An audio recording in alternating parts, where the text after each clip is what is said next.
and I quote, "I'll be there in a minute. Give me a second." Time is relative, folks. Time is relative.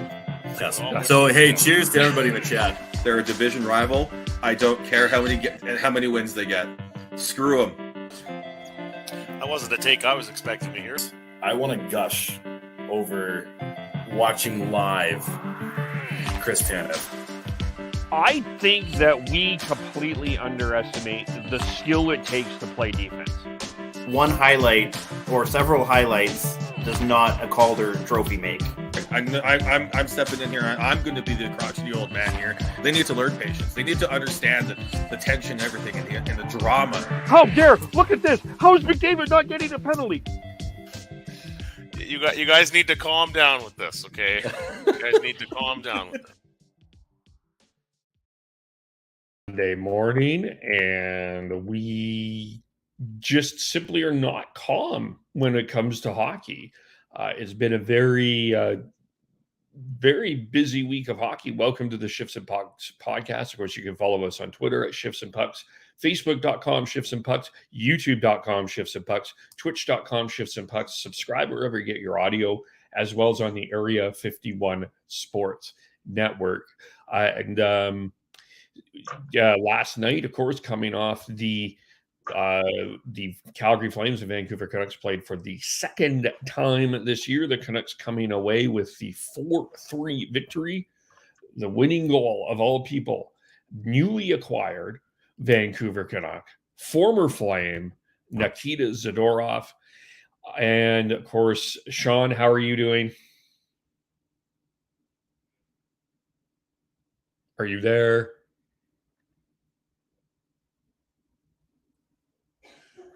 Oh, Sean, I think you're on mute. Yeah, they took that goal away from Zadorov and gave it to Petey.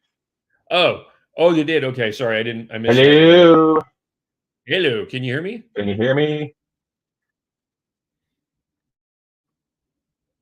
Yes, I can hear you. Yeah. What I was saying, Kev, is that they actually took that goal away from Zadorov and then gave it to Pettersson. Oh, well, there we go. But he did get the point anyway. He does get his first point as a Vancouver Canuck. That, I guess, was the big news involving the Flames and the Canucks this week. The Calgary Flames, of course, granting Nikita Zadorov's request from a couple of weeks ago, trading him to the Vancouver Canucks for a third-round pick and a fifth-round pick. I think there was a lot of discussion on both ends. I think felt like there was a little bit of head scratching on both ends as well. From the Flames side, I think there was a lot of people that wondered about the return for Nikita Zadorov. We'll touch on that from the Flames perspective. From the Canucks perspective, I saw a lot of people and fans asking what exactly they were getting for Nikita Zadorov. And it wasn't that they were not happy. They weren't sure what that was. So I think that it's an interesting trade in the perspective from both teams. So Sean, you'll take the Canucks side of this and I'll take the Flames perspective on this. And hopefully between the two, I think we can come up with some sort of balance on here.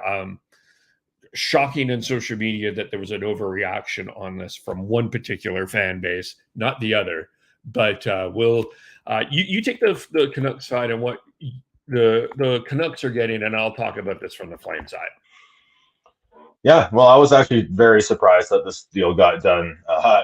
Literally on Wednesday, with the last episode that I did with Tyler, I said I didn't see it happening. At least not as a trade. I thought that this would be Zadorov would be someone they targeted in the offseason, just because I wasn't sure how. I didn't have confidence that Conroy would trade in division, and Conroy the price for Zadorov would be reasonable enough for the Canucks to make the move. But a third and a fifth, it kind of makes it matches what other defensemen of similar ilk to Zadorov have gotten in the past couple of years, including when the Canucks traded away Luke Chen when they to the Leafs and got a third round pick back. So I think the within division sort of tax that the Flames put on Zadorov in this trade was the fifth, and that's nothing to really get too up in arms about. Zadorov is we all know he's a big boy. He can skate pretty well, and he's not afraid to throw that body around.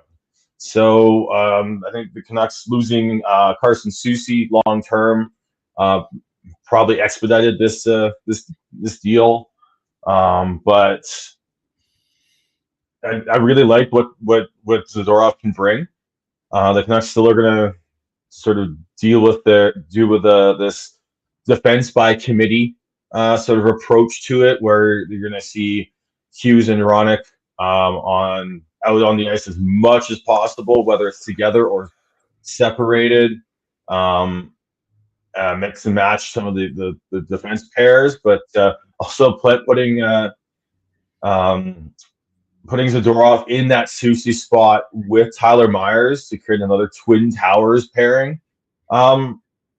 If they can play a simple game and not get running around too much, that's going to be a tough pair to play against. And both those guys aren't afraid to throw use their size and throw their weight around, as well as how big they are. It's going to be tough to skate around them in tight quarters. So I think this was a deal that adds some more grit, toughness, and a little bit of other things to the Canucks blue line, and bolsters it, especially with the loss of Soucy. Yeah, and he's not. When he came to Calgary, I don't think he was the same defenseman that is coming to Vancouver. I think he's improved a lot, especially his skating. Underrated in terms of skill. I think he's got a lot more skill than people realize. I remember a goal he scored in Ottawa a couple of years ago, and he probably played his best and was his most comfortable when he played with Eric Gudbranson, which probably fits well with the Tyler Myers pairing. As much as everybody thinks that might be a chaos giraffe pairing, I think Gudbranson and Zadorov was also a chaos giraffe pairing, but it worked. And I think that Myers and Zadorov did play together in Buffalo. And people also forget that Zadorov was a first-round pick, mid-first-round pick, if I remember correctly. So there's a lot of talent in this guy. He's got a lot of personality. I think he's a lot outspoken, which I think we'll bring this to where the Flames we're at here. This is a guy that I think ruffled a lot of feathers when he called out the team for his performance earlier in the year, saying basically the quote that was used is Daryl Sutter's not here anymore, so you need to pick it up. And then he also did spoke out about the Ukraine issue, which is an entirely different thing, but that was a big thing. And then in Toronto, during the Toronto game, Dan Milstein or Kevin Weeks tweeted that there was a trade request out. And from the Flames locker room perspective, whether you thought what Zadorov did was right or not, I'm just going to give this from the Flames locker room perspective. They were not happy about it in general. Backlund and Huska had to really say, just quiet the noise down, which there's going to be noise around the Flames this year, considering all the UFAs and everything that is going on. So Zadorov, I think trading Zadorov I think they ultimately decided, like, he put himself in an uncomfortable position. I personally thought it was a selfish position. I think that there's other players that did request a trade and have made it very quiet. He didn't. That may not be his personality, but also I don't think it rubbed the team the right way. And I think they wanted to get out of this as quickly as possible. And I don't think they wanted to retain salary on two fronts on this. I just think they wanted to wipe the slate clean of Nikita Zadorov and move on from that position. But ultimately, from a salary cap perspective, right now, where the way things are going, you've got Kevin Rooney and Jacob Pelche on LTIR. So you're kind of in a deep position anyway. You don't want to retain salary to bring in another player. So I think just getting rid of washing the hands of Nikita Zadorov from the Flames perspective seemed to be the best thing. And Sean is right. And we had this discussion on here. I think that there was a number of people that I think completely overvalue what Nikita Zadorov is. He's a third pairing defenseman. That's probably the comfortable sweet spot that you have Nikita Zadorov. There's a lot of good things, but he's not going to get you anything more than a third round pick. If there was a sign and trade, I could possibly have seen a second round pick in this, maybe, but I think ultimately the Flames got fair value for Nikita Zadorov, and quite frankly, the spreadsheet drawers and those that are in the sell mode are completely overvaluing what you think you're going to get for a number of these Flame UFAs. It's there right now. Like, it's teams don't have the cap room. I mean, there was Elliot Friedman reported last night that Chris Tanev and the Leafs wanted Tanev and Zadorov, but they wanted the Flames to retain half of the salary. That's just the example of what we're going through here. It is really hard to make trades, and I think when you evaluate a trade, I think you have to evaluate this with the salary cap involved. And you weren't getting a Niels Höglander. That's what's just ridiculous. And you weren't getting anything from the Abbotsford Canucks. That's just ridiculous. This was fair value. And if you don't think it's fair value, quite frankly, you overvalued Nikita Zadorov. That's just plain and simple. I don't know if I can say it any plainer than that. I don't think a second round pick was on the table no matter what here, Kev. I think even if it was a sign and trade, I don't see the value changing that much, because as we said, he's a third on a contender. He's a third pair guy. So I didn't see that happening. And you're right. Yeah, they were not going to get a top end prospect. They were not going to get anything more than third round value for him. Maybe I could have seen the Canucks move a prospect for Zadorov if it made sense, but a third round pick made more sense for them. Prospect though. No, it wouldn't have been. No, but it would have been like a B level prospect, which would have been fine for the Flames if that's what they're looking for. That's probably what you're going to get with this. But the other thing with this deal is this third round pick is a 2026 third round pick. So we're still 3 years away from this kid being drafted, let alone if everything goes right, you're probably looking at another 3 years before that player even has a shot at the NHL, most likely, right? So you're looking at a 6-year window here before you even see what the return is for Zadorov. So that's what also makes this deal so good for the Canucks, is that they gave up a 2024 fifth round pick that they literally just acquired for Anthony Beauvillier, and a 2026 third round pick that, by the time that player gets picked and is developed and is ready to, if everything goes right, is ready to make the step into the NHL. That's like, I'll be over 40 by that time. Like, that's how that's what makes this work for the Canucks. And I think it's still an asset for the Flames. But I think that's what makes this deal so palatable, even though you're giving up a couple draft picks, is that it's the most immediate one is only a fifth round pick, and the higher draft pick is 3 years away. Yeah. It totally does make sense for the Canucks. And I mean, is there a chance he signs with the Canucks? Probably. I would give it 52%. I mean, I think it depends on a bunch of other things. And I think still the priority is still Pettersson and Roenick, obviously. Those are the two. And I think what Sat Shaw mentioned, I think you're looking at $18 to $20 million combining the two together, ultimately. that was his kind of thought on that. So be interested to see what he wants.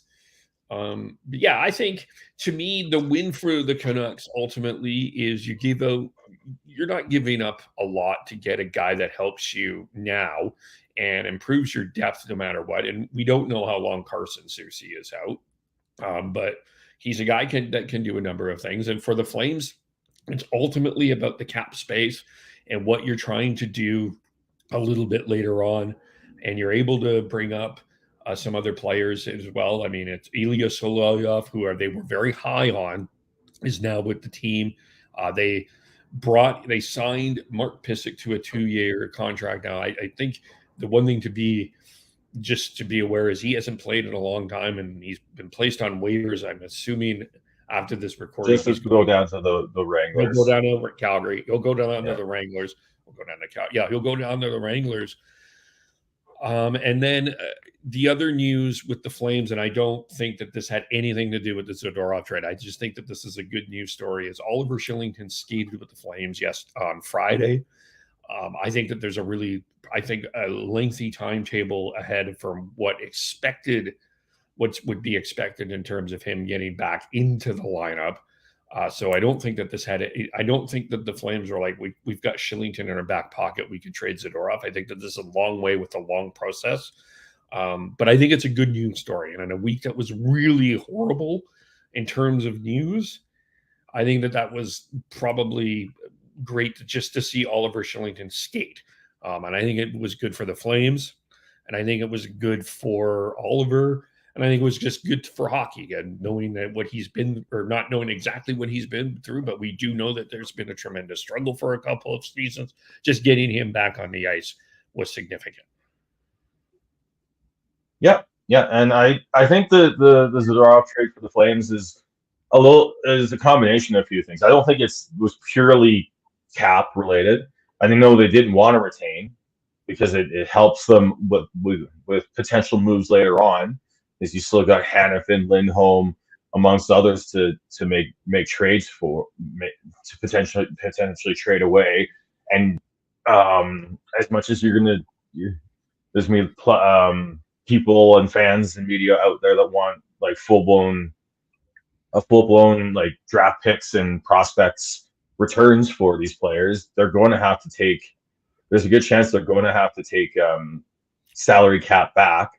Now the Flames are out of LTIR, actually, so they can start accruing more cap space every day now that they're out of it. So that helps them as well. So it's also addition by subtraction. When you have someone who wants out, that's not going to sit well with the locker room. It's going to make the locker room a little bit easier to be in. And after last year, when you had such a gong show of a year with drama all the time, you want to quiet it down. You want to be able to go to the rink and not feel awkward. So you got that as well. So it made sense for the Flames to make this move as soon as they could without Conroy looking like he rolled over, because he's still very early on in his GM career. He's only made one significant trade before this, and you had to make sure that he didn't feel like you got steamrolled by an agent and maybe potentially the team that he traded with. And I think he played this really well. And it surprised me because I thought he'd wait a little bit longer, or at least get an offer. See if there was maybe this wasn't an offer that made sense to get him out of the division. So it definitely caught me off. But again, it caught me by surprise that it happened now, and that the Canucks were the team that got him. My one concern was, and I do want to just spend a couple of times in both Conroy and Alvin, because there's one getting a lot of talk how it will address here, but one that's not getting enough. But I do think one concern I have was Zadorov, and you talked about the distraction. This has been an organization that has been leaky before. I think they've done a really good job of cutting the leaks out. since Rutherford got in. But as flashy as Zadorov can be, he can also at times be a distraction. And I do think that is something that I am concerned about from the Canucks perspective. If he's happy, I don't see him being a distraction, though, Kev. Yeah, I hope, and that's hopefully true. Was he a distraction last year? No, I don't recall. As far as I know, no, he wasn't a public distraction. Again, we don't know what happened. I'm just going to qualify by saying that I don't know what happened in the dressing room, right? Well, but everything, there was so much other things, and what we could say that about every player. Then we could say that about every player we don't know. Well, we know he could be a distraction out behind the scenes, like with every player, right? Yeah. So I think if you look at what we do know and what we do have access to, you look at he only became a distraction when he decided that he wanted out. Now he's got his way. He's in Vancouver. He's on a team that is playing well. And I don't think there will be a distraction issue at all. Like he goes to a team where he has friends that he trained with in the summer, also who share his agent, Dan Milstein, when Ilya Mikheyev and Andrei Kuzmenko. I don't see I don't see anything that tells me that he will be a distraction now. Other than just your what if scenarios. Yeah. I'm not an NHL insider. The reports were, though, once he said that, once he made those public comments, even about the team, I think it rubbed the Flames teammates the wrong way. Yeah. Now, is that an issue about the Zadorov, or is that an issue about the team? It's probably an issue of both. Exactly, right? So I think when you have a team that's already struggling, wants things to quiet down, things aren't going the way they want it, you're going to have that. We saw that with the Canucks for the past 3 seasons, right? And now, even though Alvin and Rutherford have changed over a lot of this team, a lot of the core pieces are still there, and there's no issues, right? Or very little issues. Not nearly as much as what we saw the last few seasons. Yeah, that's and winning does that, right? Winning makes everybody happy, and winning is the best deodorant. Do win. So, yeah, just to toss this to the general manager perspectives on both of this. I want to talk about the one that's not getting a lot of credit. I don't think the Canucks or the NHL is giving Patrick Allvin enough credit for what he's done through this offseason. There were, I think it's 8 trades now in the National Hockey League, and the Canucks have made 5 in this in this tight salary cap world. He makes the Beauvillier trade. He makes the Beauvillier trade for the 5th round pick that eventually now goes to Calgary. He made the Sam Lafferty trade, which a lot of Canucks fans were scratching their head that he gave up. But what was it again? A 5th round pick in 2024. And he scores the second goal of the game last night. He's been playing first line minutes. He can play up and down your lineup. I think he did a lot better on the Philip Roenick trade than a lot of people thought. I think he made the Tanner Pearson deal for Casey DeSmith. And as much as well as Demko is playing, the fact that Canucks are in the playoffs is because 2 goalies are playing well, and you're able to get good goaltending from Casey DeSmith as well. I don't think Patrick Allvin is getting enough credit for the job he's done with the Canucks. I know that a lot of this has been about Quinn Hughes. I know that there's a lot of other things, but Patrick Allvin deserves a ton of credit for where the Vancouver Canucks are as an organization right now. Well, that as I just mentioned earlier, he has turned this roster over pretty significantly. And in what is it? We're looking at will be his second full season. He got hired on halfway through. Oh no, this will be his first full season. No, this is his second full season. You're right. Yeah, second full season. Yeah, just and he took over. He took over for when he was hired in the beginning of 2022 or 2021. Sorry, like end of January 2021, and then he has slowly and patiently rebuilt, retooled, whatever RE world you want to use here, rejigged this roster, and now you're looking at a team that they're looking really good, and he's found pieces that have fit in the right spots, and he's made some big choices. And so far it looks like it's working out. I think he does deserve a lot more credit than he's getting since the beginning. Well, since the there's been 10 trades, and the Canucks have been on 5 of them. And on 5 of them in this when we all talk about how hard it is to make a trade, Alvin is finding wins. He's not getting enough credit.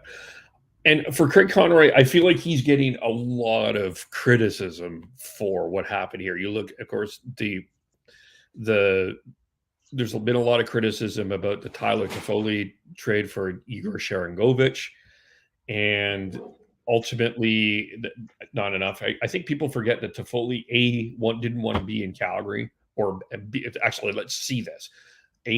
B, I think the contract asked that Toffoli was asking for was out of the Flames' scope of what they were willing to pay.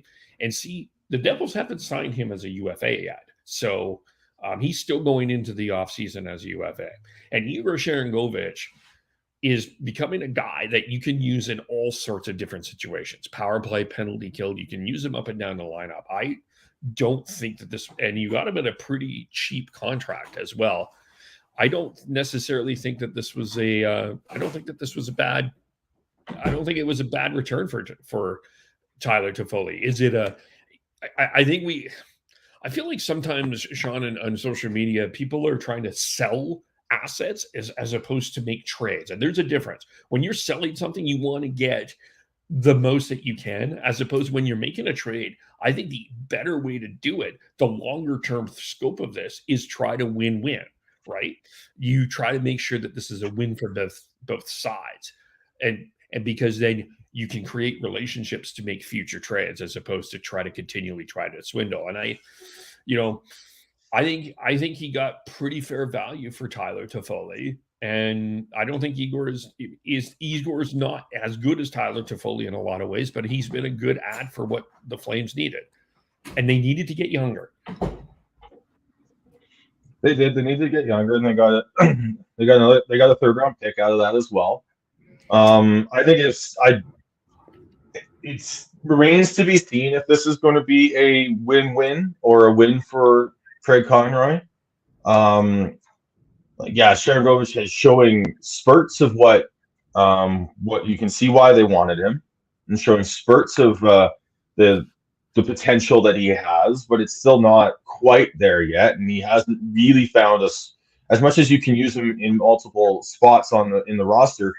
You can also make the argument that he hasn't really found a spot on this team that he can call his own quite yet. I think he's getting there. I think it's getting there. I think it's a work in progress. I don't know if they knew exactly what they got in Igor Sharangovich, but I think that they're finding that. I think part of it with Igor is this is becoming a twofold issue, though. Igor is playing well, but they are not.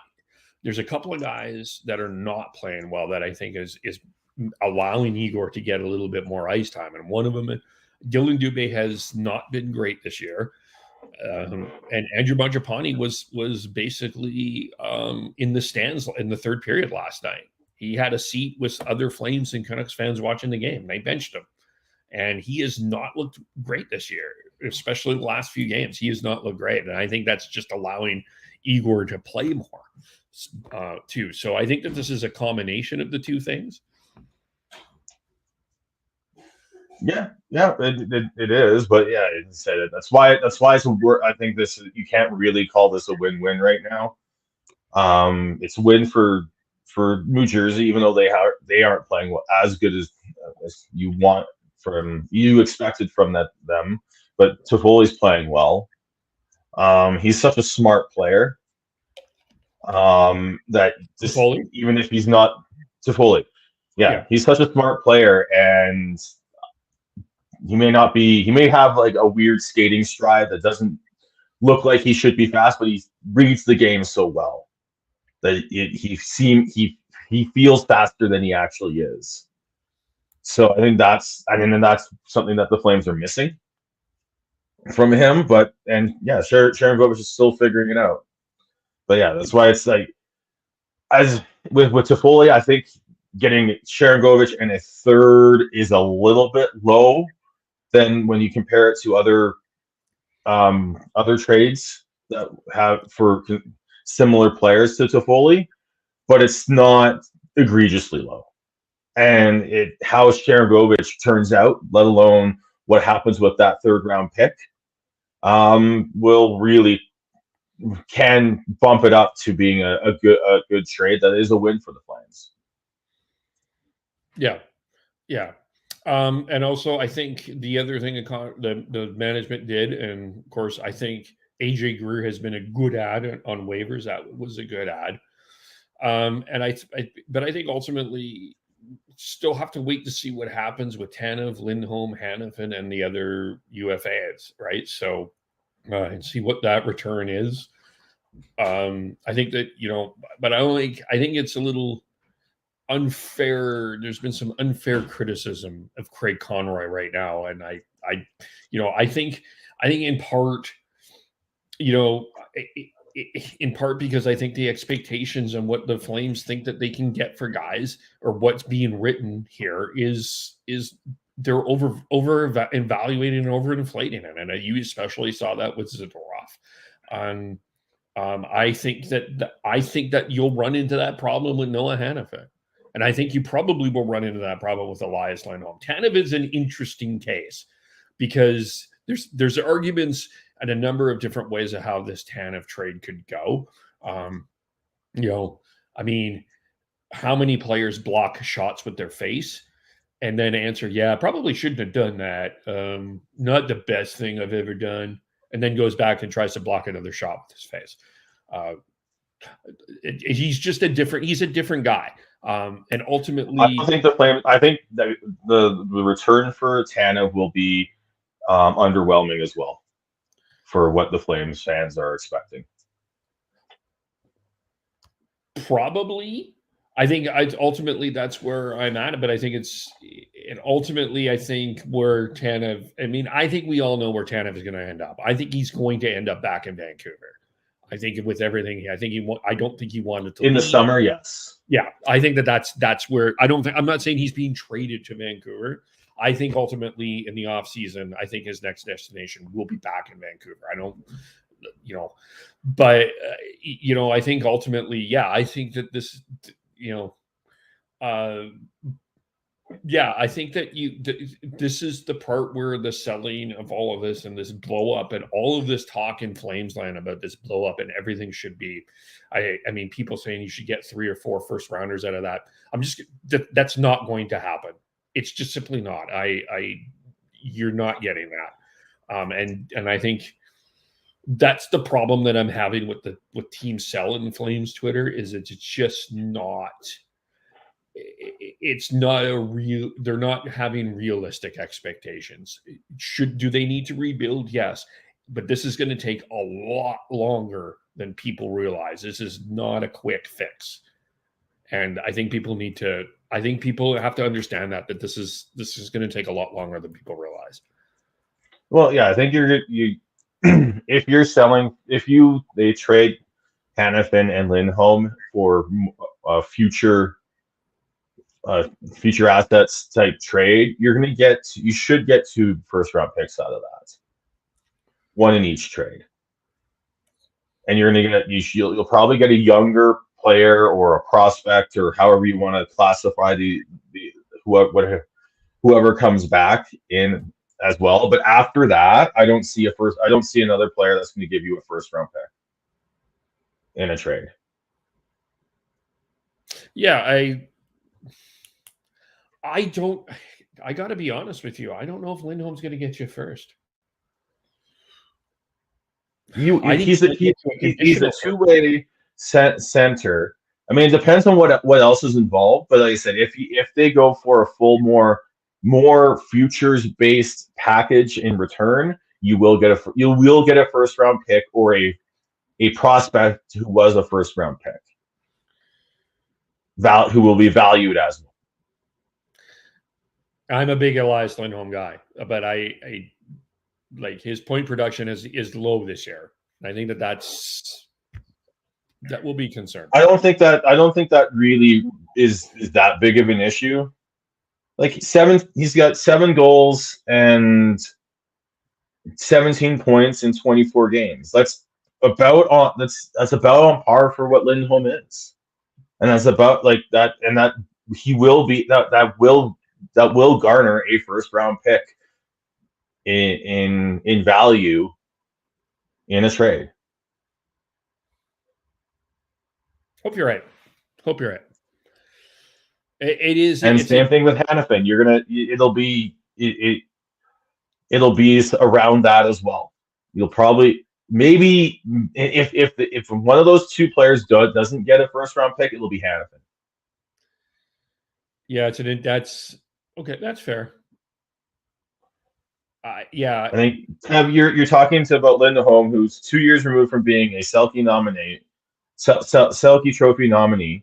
You've got him. He may not be a true full blown like bona fide 1C that you can put up against any other top center in the league and feel comfortable anymore.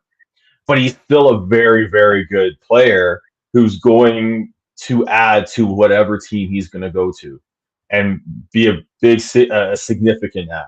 If he's because whoever's going to bring him in, unless it's Boston, is most likely going to already have a number 1 center there, and he's not going to He's not going to have that pressure to be the 1C, and he's going to get some better matchups too. Yeah, teams will value what Elias Lindholm brings, and I think he will get a very significant. If he does get traded, I think the package coming back will be very significant, and there will be a first round pick involved in that. Yeah, I think where we both agree though is it's not going to be the haul that everybody is claiming. It's not going to be like you're not. Well, the totality of what they get back in return for a lot of all these players, if they do end up selling them all, will not be as big as people think. Yeah. The only other thing I wanted to just talk about from the Flames' perspective on this is they had a really good month, no question. They got themselves back into the playoffs picture, which was great. But I don't think that the way that they're playing in terms of having to come back to win is necessarily sustainable. Here's a fun fact for you, Sean. When was the last time the Calgary Flames scored the first goal?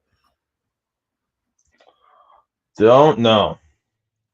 It was against Seattle. Oh, wait, I had this up. Come on. It was against Seattle on, let me get it was November when Seattle was in town. It's been good podcasting, Kevin. It was around November 21st.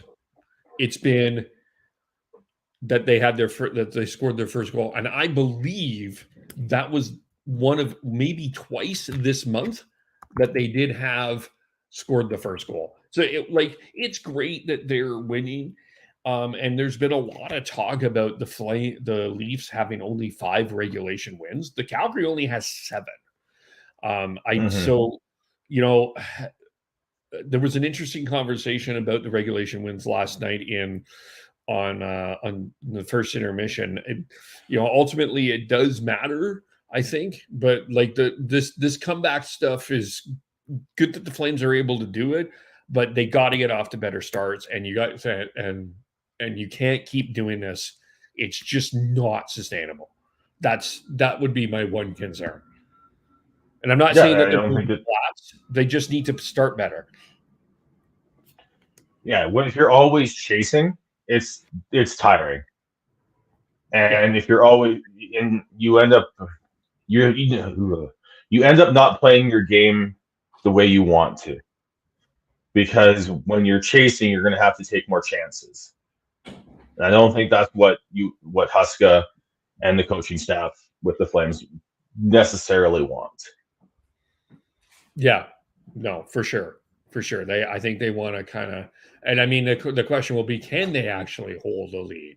So that's the other thing. Yeah, it was against Seattle on November 21st in Seattle. Pardon me, not when. It was Elias. That was the last time. So, a little bit too lengthy, not getting the first goal and having to play catch up is going to get a little tiring.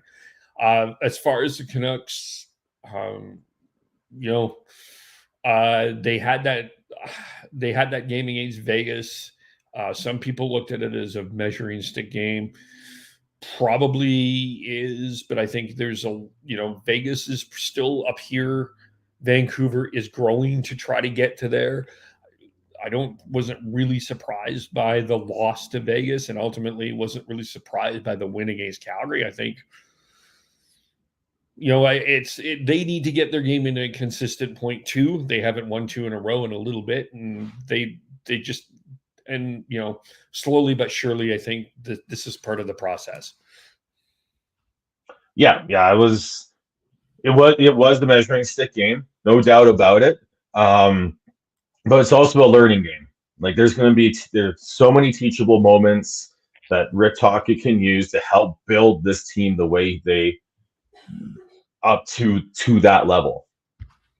Like it's one thing to just keep telling the players how to play and how they want them to play, but then to be thoroughly handled by Vegas, but while they're playing most likely a game that's very similar to what Tocchet wants, if not exactly what Tocchet wants, is even better, because you're going to be learning from experience. Learning from a failure is how you learn. How is the best way to learn.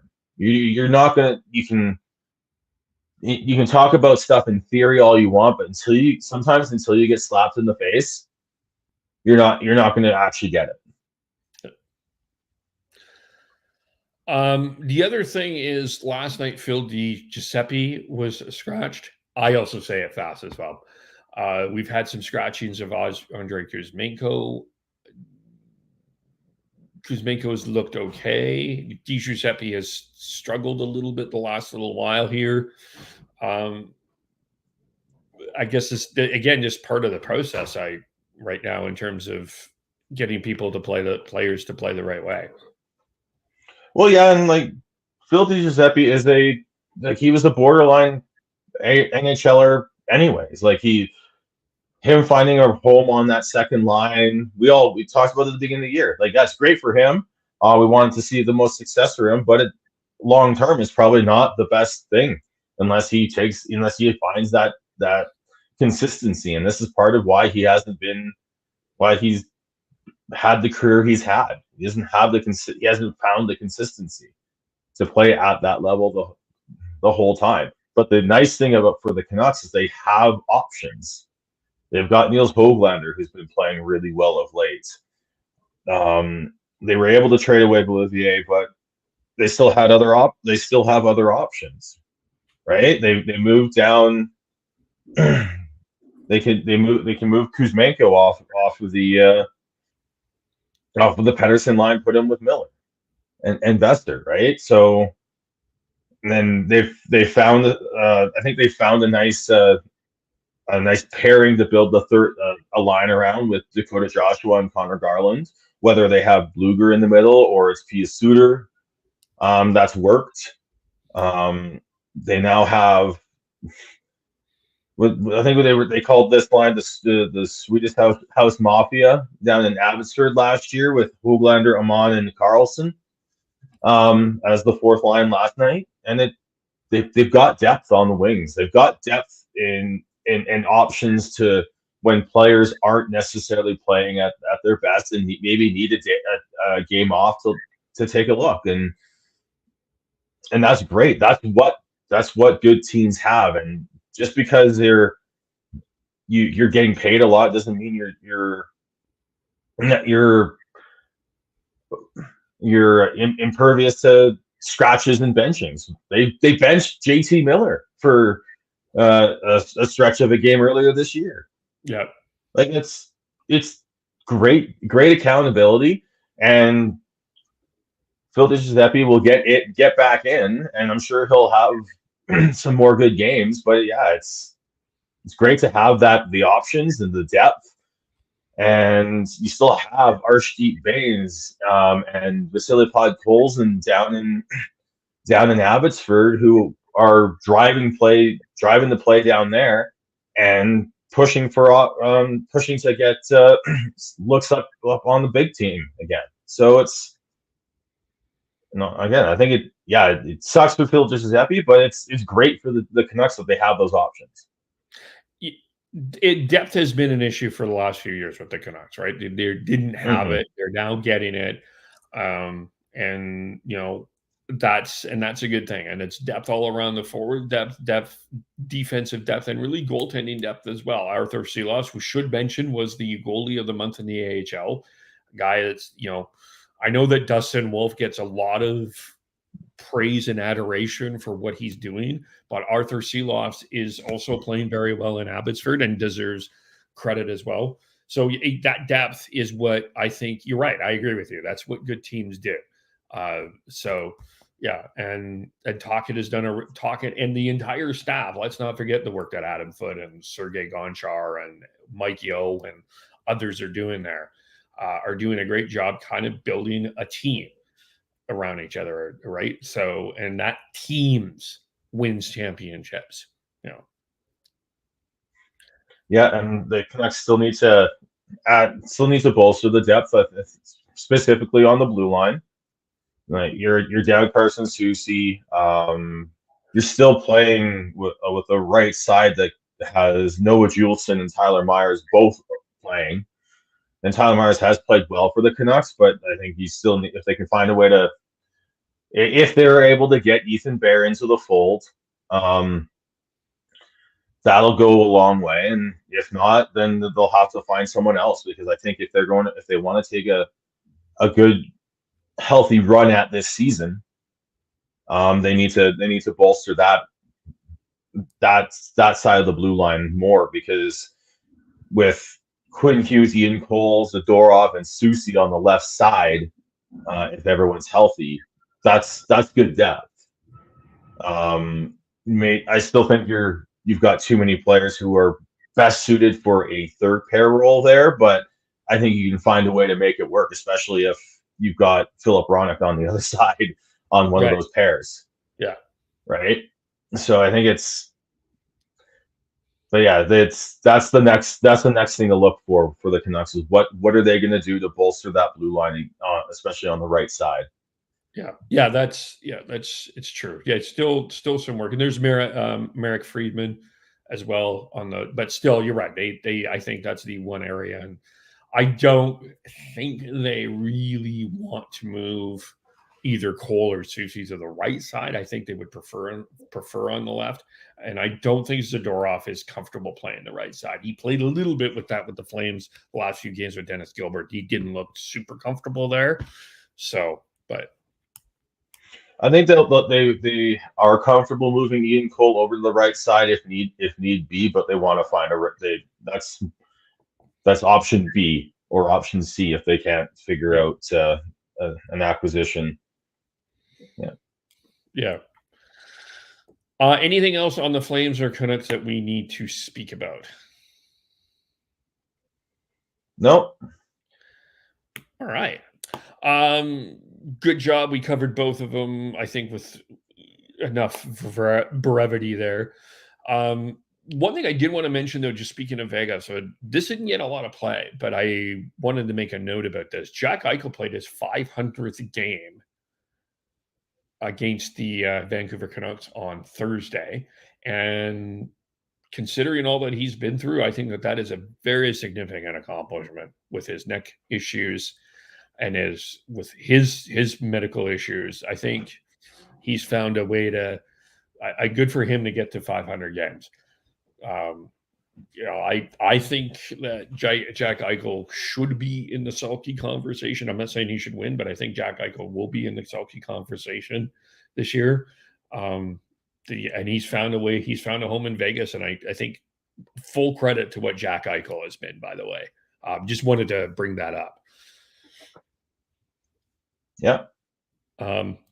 Let's flip to the rival Edmonton Oilers, who have all of a sudden, Connor McDavid has become Connor McDavid. I guess the alien that kidnapped him have let him go. And now Connor McDavid is now in the top 10 in scoring. And now we've got the Oilers sitting right now in terms of division in the division at still, they're still in a bit of a dig here, but they're 3 points behind Seattle, 4 points behind the Flames in terms of division. In terms of wild card, they've got themselves back into the playoff smoke here with their little run that they're on. And Jack Campbell is scheduled. The expectation is Jack Campbell is coming up into the lineup here soon. Are the Oilers back, or is this something that everybody needs to be worried about, or are you on the wait and see train?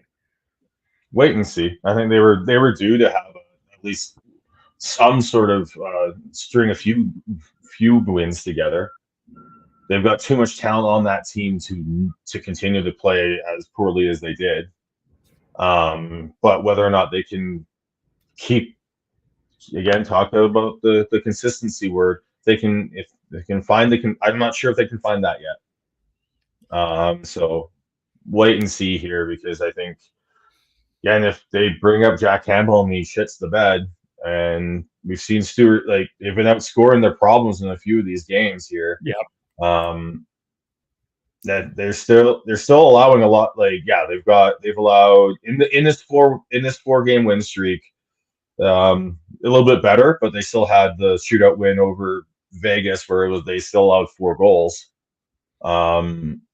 It's still that defensive and goaltending issue that will plague them, that plague has plagued them for years, and will continue to until proven otherwise. And I'm not sure where Jack Campbell's at. Stuart Skinner's played decent. I still think it should be his net to lose here, but they still have a lot of work to do and a lot of ground to gain to catch back up, to get more in the playoff mix than they are now, even after these 4 games. Yeah, well, looking around them, you've got Minnesota, who made the coaching change from Dean Evison to John Hines. You got Anaheim, who has been sliding, did win their last game, but they're sliding. The Kraken are at best inconsistent right now. Nashville is interesting because they either win a lot or lose a lot. That seems to be their pattern. And then you got the St. Louis Blues also in there. And the Arizona Coyotes are holding the number 1 wildcard spot. Now, I don't think that at the end of the year, the Arizona Coyotes will be holding that number 1 wildcard spot. But you've got basically 6 teams to climb over right now if you're Edmonton. And yeah, I'm with you. I still think it's a wait and see mode. Like it's great to rely on a generational talent like Connor McDavid to do all the things that he does, but it's still about defense and goaltending. And I'm with you. I still think this is a wait and see mode at this point, but yeah. And I mean, Minnesota is probably better than they are, although I am not convinced they made the right move. You guys talked about this earlier in the week. I'm not sure that firing Dean Evason was the best move. I understand why you do it, but man, I think he's a really good coach, and I'm not sure that John Hines was the answer, but I think that they had to do it. It just wasn't working this year for whatever reason. And I think you have, barring the ability to make a big trade to shake things up, the firing the coach is the easy button move for GMs right now. We'll see. I think John Hine, the key for Minnesota is to get Kaprizov back to the Kaprizov ways. Like he hasn't been good enough this year, and if you get him back to that level, a lot of things sort of fall into place for Minnesota. Yeah, he's a generational franchise talent, no question about it. They haven't gotten good goaltending either, but they haven't never really. It's been Mikko Koivu has probably been their closest to a number one center in their franchise. Like, I mean, I guess we would be, if we were a Minnesota Wild podcast, we probably would be talking about Joel Eriksson Ek the same way we're talking about Elias Lindholm.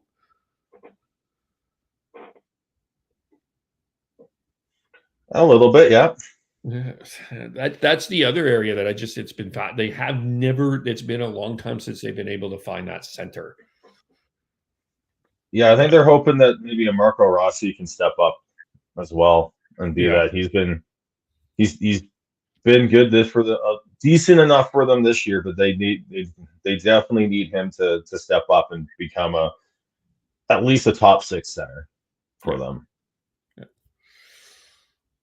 And then a couple of other things. The other news that came out this weekend, the IIHF World Juniors for the men and the women, it is now mandatory to wear neck guards, which is now mandatory to wear neck guards in major junior anyway. So I don't, in terms of it's just not surprising, but good to see that this continues.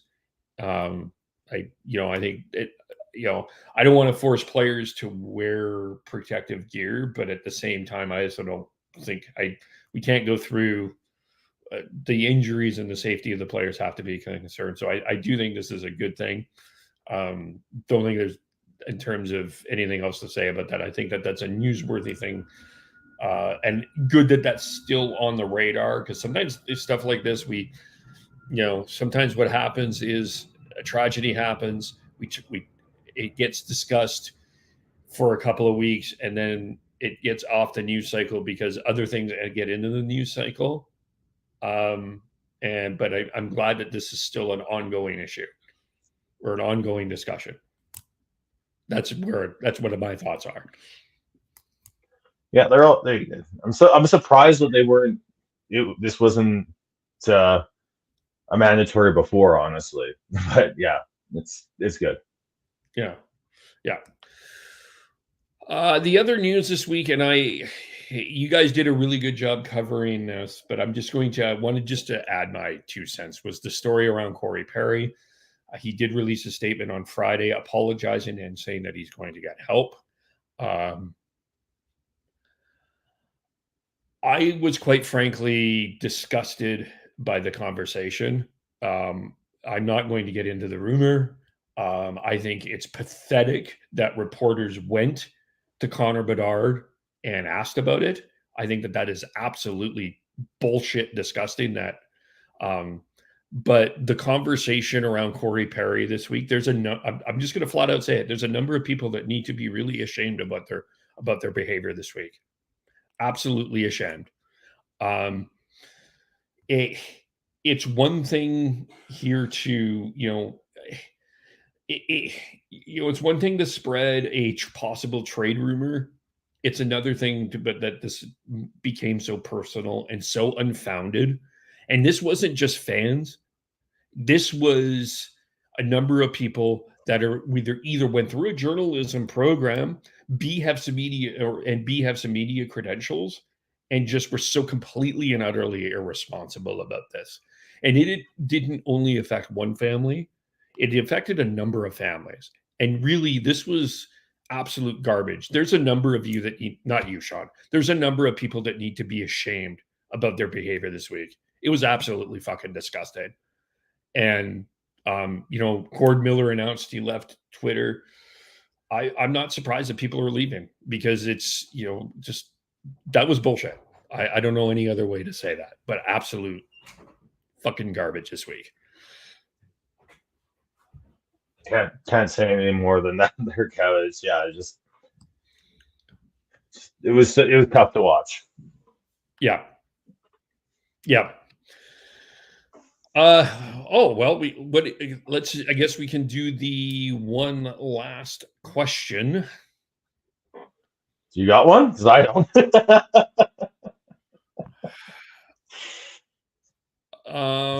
Actually, I do have one. Okay. This was brought up. I think there was an article in The Athletic about it earlier this past week about interviewing the current defenseman about why there isn't a defensive defenseman award in the NHL. My question is,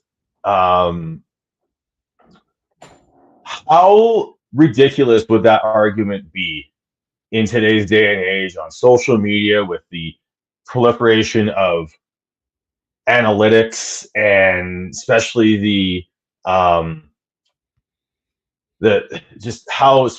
public stats that we have access to don't really do a good job at measuring defensive skills. How crazy would that argument be? Because we already have the talk with the Norris about when you have last year with Erik Karlsson winning it, even though he was just basically a rover and his defensive game was very suspect. And even now with the Selke Trophy, it just becomes more of a reputation award. I guess the question is, how quickly would that become a reputation award like the Selke? Very quick. I think, like, I just felt the Norris Trophy voting last year was completely lazy, to be honest with you. Like, I have no problem saying Erik Karlsson was not even close to my top three. And we had that discussion. I don't think we need a new award. I think we need to evaluate defensemen properly. That's what I think needs to happen. And I wonder, the more and more I think about it, I wonder if this should become out of the reporters' hands in terms of the vote. And we need to reevaluate who's voting. And maybe it's time for NHL alumni or something else to happen on this.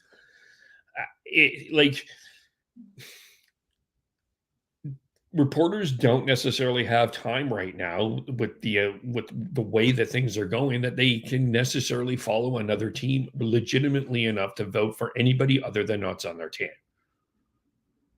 And it's becoming more of a PR situation than it is an actual individual award.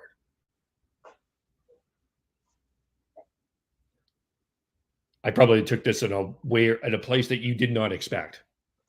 Well, no, I think took it to a Kevin place, which is still like, honestly, you had that, and I remember hearing. I can't remember where it was, where I heard it from, but I'm talking about the Vezina and how it's the GMs that vote on the Vezina, and it was a couple of reporters, I believe, talking about how how it's bad that the GMs vote on the Vezina because they make all the mistakes on picking goalies. I'm like, who else picks them? Like, come on. Yeah. I think it should just be a combination, honestly. I think it shouldn't just be reporters and journalists or whatever. I think it should be a combination of that part of the industry as well as alumni and and yeah, coaches or GMs. I think it should be a combination for all the awards. Yeah. Because then you actually get a proper, you get a proper sort of dissection of from all perspectives, as opposed to just the reporters where they use some sort of stats as a crutch, because you can't watch every single game, and everyone will end up using something as a crutch to help them make those decisions. I remember when we talked about the Norris last year. I went through and looked at some stats and sort of to help me make an educated guess, because guess what? I didn't watch all the games, but who can? So why are we limiting the voting to just one group of people? Yeah. Within the hockey industry, I think every award should have GMs or like management and coaches part of the voting. They should have reporters part of the voting. They should have alumni part of the voting, because we would, I think we'd get a much more accurate idea of what of who had the better seasons. Yeah, I agree. Like I mean, Jacob Slavin would be a guy that I probably would put on a lot of Norris ballots, but you look at his stats and it's hard to argue, even from a fantasy perspective. He's a guy legitimately hard to put on a fantasy team because he literally doesn't do a lot fantasy wise, but he's a good defenseman, right? So, but again, how do you measure that, and how much? Someone who likes Jacob Slavin, I don't watch him enough, and there's probably other defensemen that are up there as well that we don't watch enough to know, right? And that's why you need as many people in different, not just reporters, not just GMs, not just coaches, to make the decision on who wins these awards probably more accurate. Yeah, I agree. Well, let's leave it there. I don't. We're kind of we go weekly or twice a week, but we kind of have to go when we can. Just because of work schedules by all of us, really, right? I mean, Devin would join us, but he's out in Banff, I think. He's not available, and Tyler's not available, and Chris is not. So we'll probably split the coverage. We'll get organized. We'll organize. Stay tuned with us. And thank you for all of those who listen. And if we are on your Spotify list, thank you. That's great.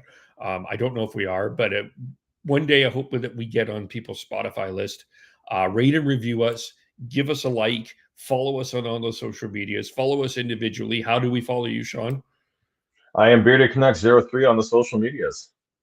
Tyler is TNOBLE. Chris is Schneidz, SCHNEIDZ. Devin spends most of his time messaging everybody on Instagram. Probably the best place to follow him is on Instagram and Gordhowe09. And I am KEVOLE. Check out Fireside Chat. They will probably be discussing more of the Nikita Zadorov trade, talking more Flames. We'll have Dan or Matt on at some point next week. But thank you, everybody, for watching. Thank you all for listening. And we will talk to you all very soon. Bye for now.